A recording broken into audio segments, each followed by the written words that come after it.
This is Lisa from MobileTechReview, and this is the MSI Raider GE76 with Intel 12th Gen inside, so the 2022 model. Same design as last year, which we reviewed. You can check out our videos if you're interested in checking out, well, last year's model to save a little money or something like that.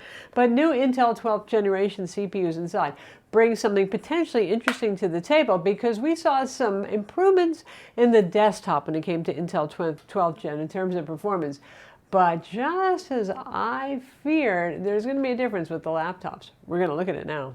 But before we get into that, first off, same as ever, there's two sizes. The Raider that we have is the 76 model in the GE series is the 17.3 inch. If you want a 15.6 inch instead, there is the Raider GE76, which pretty much has the same specs, obviously a bit less room for cooling, but it's nice to have both sizes available. As ever, the Raider is their top-of-the-line, most expensive gaming laptop. So I'm going to moan about the price, you're going to moan about the price, but I would say, because year after year, the Raider is my favorite 17-inch kind of desktop replacement-y gaming laptop, that it's worth the cash if you can afford it, because it does have phenomenal cooling, great specs, easy to upgrade, all those things you'd like, and high wattage GPUs inside, NVIDIA RTXs, of course. So there's that. When we talk about price, the one that we have, they send us the top of the line model. And this is where they're damned if they do and they're damned if they don't. So they want to send us the top of the line so you can see the best it can possibly do, but then the price tag that goes along with it is horrifying and people will moan. You don't have to buy it. Of course, everybody would like to be able to buy it, but this one is $4,200. That does get you a 4K 120 hertz display, a Core i9 overclockable CPU, an RTX 3080 Ti 16 gigabyte GPU with 175 watt max power, which is bloody high. That's nice. And the usual 32 gigs of RAM. We're up to DDR5 now with this generation, and a roomy PCIe 4 1 terabyte SSD. So, you know, top of the line specs and stuff. If you drop it down to around $3,000, which is still painful but less shocking than $4,200, you can get it with a Core i7, still get that 3080 RTX GPU inside, and get a QHD 240 hertz display, which is no slouch and still a pretty good match for the horsepower inside here versus the full HD display. There is a full HD display option still, just like last year's model, which is 360 hertz and around 300 nits or so. So, you know, if you're one of those people who are playing competitive first-person shooters, CSGO or something like that, where more frames the better. You feel like you need 300 frames per second, and maybe you do. I'm not that kind of gamer. I'm more RPGs and more casual first-person shooters, then it's there for you. But for me, the 2K and 4K resolutions are the sweet spot given the horsepower in here. All right, so we got that all out of the way. So let's talk about that Intel 12th generation CPU. That's probably why you're here more than anything else. And I know a lot of you were saying about some of the 11th gen 45 watt H series CPU laptops I've been reviewing lately. Oh, they're dead to me. Must be 12th gen. Not so much. And why is that? Because when we saw Intel 12th Gen desktop processors, one thing that you could note is they got really good performance. They were even eking out a little more performance than AMD Ryzen, which is an accomplishment, right?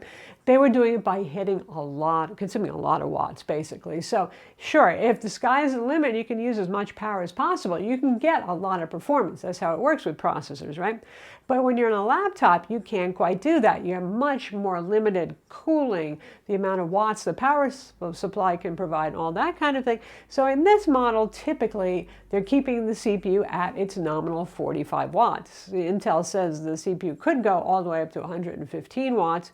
We're not seeing that here. And that's to give the GPU, which matters more in gaming for AAA titles these days anyway, as much wattage as possible. Like I said, 175 watts for the RTX 3080 Ti, and 150 watts if you go with the 3070. The 3060, I think, is just bone stock, so they don't even quote a wattage there. Anyway, if you're playing a game like Far Cry 6, which is unusually CPU heavy as AAA titles go these days, I did see it actually go up to 65 watts, the CPU. So there's some room for moving there. But anyway, not like the desktop, which just goes crazy high with it. So that means that the performance difference that we're seeing here, despite the fact we now have a 14-core CPU, you've got 6 performance cores and 8 efficiency cores, which should help for battery life. That's another discussion. 10% performance at most, improvement, that's not a huge amount there. So the good news is if you bought the 11th gen model last year, there's no blazing reason to upgrade.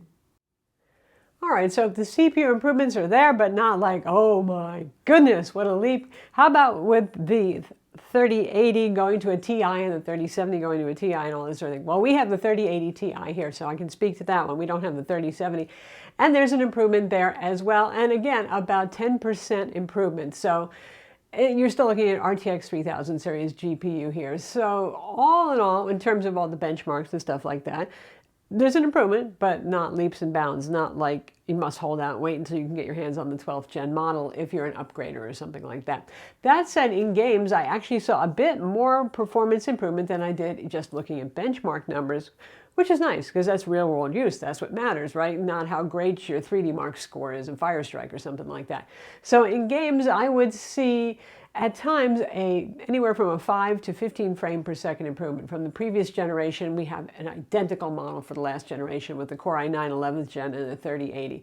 So that's nice. We do expect to see improvement. All right, so this is geared towards you folks who are upgrading, who are thinking maybe you can pick up a last gen versus this gen. That doesn't mean I'm dumping on this laptop. I'm not. It is an excellent gaming laptop. It should be for the price.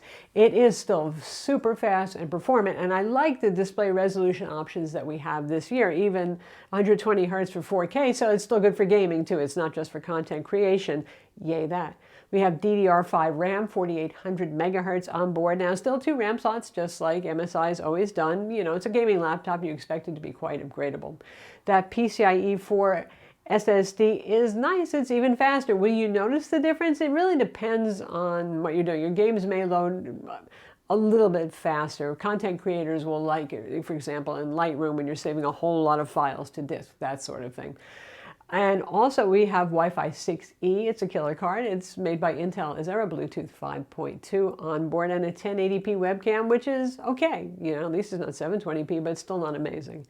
The Steel Series keyboard feels nice as ever. It's not a mechanical low travel keyboard or something like that, not that level of tactility, but it feels very good, and boy, you can program those per key RGBs. And of course you have that light bar in front too, which is also programmable. So it's got a nice light show going on, and of course you can just set it to chill, quiet, staid mode if you have to take it to the office or something like that. Connectivity on this is also top notch. You've got Thunderbolt 4, you've got USB-C Gen 2 ports, you have USB-A ×3, you've got a full-size SD card like gigabit, 2.5 gigabit Ethernet on board, DisplayPort 1.4, HDMI 2.1.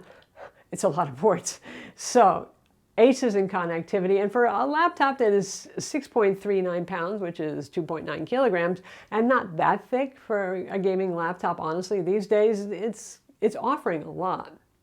Looks-wise, I leave that up to you. I find it uninspired and also not offensive. It's no razor blade, to be sure, to look at it, but I've seen uglier things for sure than this. It's pretty clean looking. It doesn't show fingerprints. I'll give it that. So how about the cooling, the thermals? Has that improved or changed any?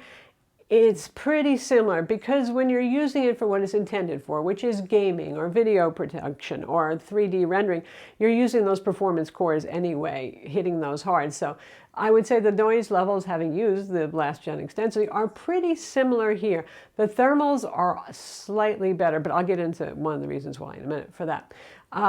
So not a huge change there if you're using it for heavy duty things, which is what it's designed for. Now we have the Core i9 model, which is the overclockable Core i9. 5 gigahertz is the top turbo boost versus 4.7 gigahertz if you go with the Core i7 12700H processor. That's also available. But if you get the Core i9, you get their new interpretation of a sort of like a phase change liquid metal for the CPU. So basically it's a solid at room temperature, and it can be applied like a pad. So no whoopsies, no having it run everywhere is the idea. But when it gets hot, it turns into a more conductive liquid, like liquid metal is. So ours has the benefit of that, and it may help with the cooling. Typically in games, I was seeing the CPU in the 70s centigrade, which is actually really great for a gaming laptop playing a AAA title. So I don't have complaints there. And it certainly is an improvement over the last gen model. The first thing I did, that had conventional paste and not a very good job on it, is I repasted it because the thermals were kind of higher than they should have been. So yeah, again, incremental improvements, but I do like the new cooling material they're using. I hope they start using it on the Core i7 as well. All right, we've made it this far, and we still haven't talked about display yet, so let's do it. The 360 Hz Full HD display, again, there for you competitive first-person shooter types. They claim nominally 300 nits, it's IPS, and people who've gotten it have said it's a little bit less bright. I think they fixed the bug that they had for last generation where it shipped with basically a screwed-up color profile that made it look dimmer than it was. It's competent. The QHD 240 Hz IPS, now that sounds like a nice sweet spot for the horsepower and performance you get here, because this thing can game at 2K easy. It can game at 4K for a lot of titles, so I would certainly want to go with that one. And there's not really much of a price difference between that and the Full HD. And the 4K 120 Hz that we have is very nice. Ours measured 460 nits of brightness. The contrast was okay, mostly because the white level was a little high on it, but it is fine. And the color coverage is very good too. 100% of P3, 100% of course of sRGB, 90% of Adobe RGB. This is good enough for me to be happy video and photo editing on. So it's also good for those who are crossing over into creative content stuff, right? So nicely done there, MSI, and it's what I always wanted to see and what I moaned about in the last generation one, where I'm like, you know, why am I playing Cyberpunk at 1080p at Ray Tracing Ultra when I know it can do better? Well, now I've gotten to test that. So I've tested the games this time mostly on QHD or 4K resolution, so you get an idea of those performance levels, because that's what this kind of performance is meant for, certainly. So battery life, huge battery, 99.9 watt hour, that's nice, but also wildly power demanding here. And of course you have a mux switch, so you can set it to switchable graphics or dedicated graphics. For our battery test, we put it on switchable graphics. And you'll get your 240 watt charger, 280 watt charger, or 330 watt charger, depending which of the GPUs you pick. Don't expect much for battery life. Now, I would say 12th gen has helped a little bit, maybe get about a half-hour runtime more out of this, but this is not a power-sipping laptop, even when switchable graphics is active, and we're using Intel Iris Xe. So unplugged, this gets about 3 hours of light use. I mean, like web surfing, video streaming, that sort of thing. And you don't want to game on this unplugged if you can help it, because you get much better performance tiers if it's plugged in. So I look forward to other Intel 12th generation laptops really to see how battery life might be improved. But this one, it's not so appropriate to even talk about it. To get inside, just like last generation, you remove these screws. Yes, there are plenty of them. They are all the same size, so you don't have to be mindful of where you put them back afterwards. So then you just pry off from the back. You can use a guitar pick if you want to do that. It's not too hard to get it off, and then you take it off. And yes, the rubber strips here do love to pick up lint. Oh well. You can see the ventilation pattern. So there we go. Happily, the light bar is not wired to the bottom like ASUS has done with some of their gaming laptops, so you just take it off and it's all good. So here's the cooling solution, as we can see, large heat sink here. And again, we have the Core i9, so it's supposed to have their custom version of a liquid metal phase change kind of material. So I have not repasted this one. And here are our two M.2 SSD slots. It supports PCIe 4. Again, it comes with a PCIe 4 boot SSD. I have added a second drive in. They do give you the little thermal cover to put over it, which is nice. Very accessible stuff here. The killer Wi-Fi card, Wi-Fi 6E, that's made by Intel, is right here with Bluetooth 5. And underneath here, this is new for this year, that they actually put a cover over the RAM slots. There are 2 RAM slots here, and this cover is pretty tight. I actually ended up using a suction cup. Since there's traces here, I didn't want to just stick something metal in there to pry it up. But anyway, maybe not everybody's is on as tight. So here's the 2 RAM slots, DDR5, 4800 megahertz RAM. Our unit has 32 gigabytes. Like I said, you can get it 16, but most come with 32 gigabytes, and you can go up to 64 maximum on there.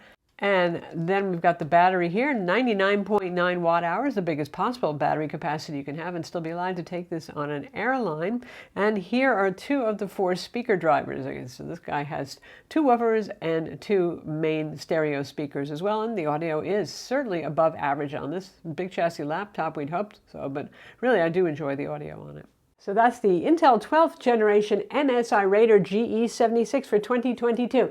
Like I said, much as I kind of moaned about the fact that the 12th gen CPU didn't represent as much of a performance improvement as we saw with the previous generation, it's still an excellent gaming laptop. And not everybody's being picky about this gen versus last gen. Maybe you got your last gaming laptop 4 years ago, and this is still one of my favorites for the desktop replacement category. The cooling on this, the display options on this, the awesome RGB keyboard that's very comfortable to type on, the Core i7 and Core i9 CPU options, good TI graphics from NVIDIA on this. It's the complete package, which is nice. It's not the most portable. For me, the Asus ROG Strix Scarf 15 is still, if you're looking for portability and a little bit better battery life. But obviously, nobody gets a laptop this big for the battery life anyway.